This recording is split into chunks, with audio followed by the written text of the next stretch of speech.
In 1534, after the Pope of the Catholic Church refused Henry's divorce from Catherine of Aragon, Henry broke from the Catholic Church and formed the Church of England. This formed a new group of Protestants, the Separatists.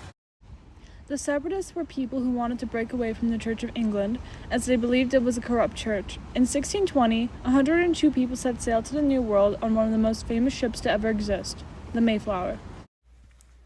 In September of 1620, the Mayflower set sail to northern Virginia. However, bad weather and poor planning caused the ship to be rerouted, landing in Plymouth, New England. Aboard the ship, 102 passengers set sail to find a better life on the other side of the Atlantic.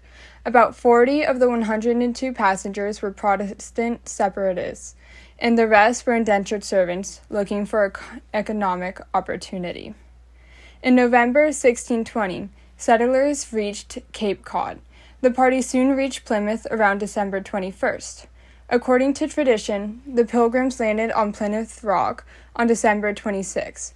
On the ship, there were many different people with many different beliefs. The settlers recognized this and decided to create the Mayflower Compact, the first democratic agreement on North America that let the people vote for how they wanted to have their settlement run. The compact was based on majority rule. When the settlers got off of the ship, they built their first fort and watchtower on Burial Hill, so called because it contains the graves of Governor William Bradford and others of the original group.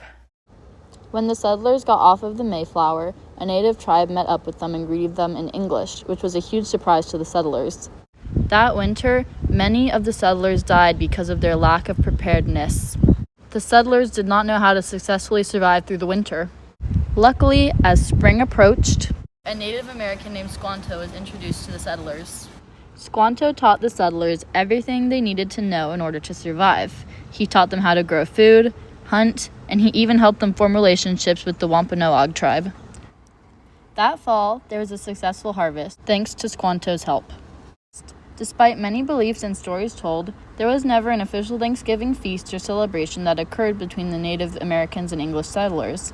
However, meals were shared between the two groups of people, but no big and official celebration to ever occur that autumn.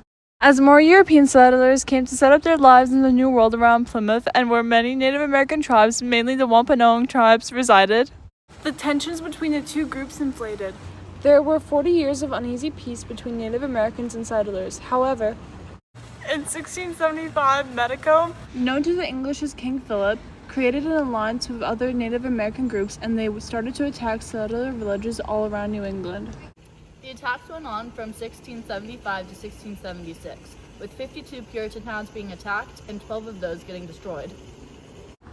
Hundreds of settlers were killed by the natives, but ultimately, the war was much deadlier and more harmful to the Native Americans. The war slowed down the English expansion for a few years, but it created a setback for many Native Americans that a lot of never recovered from.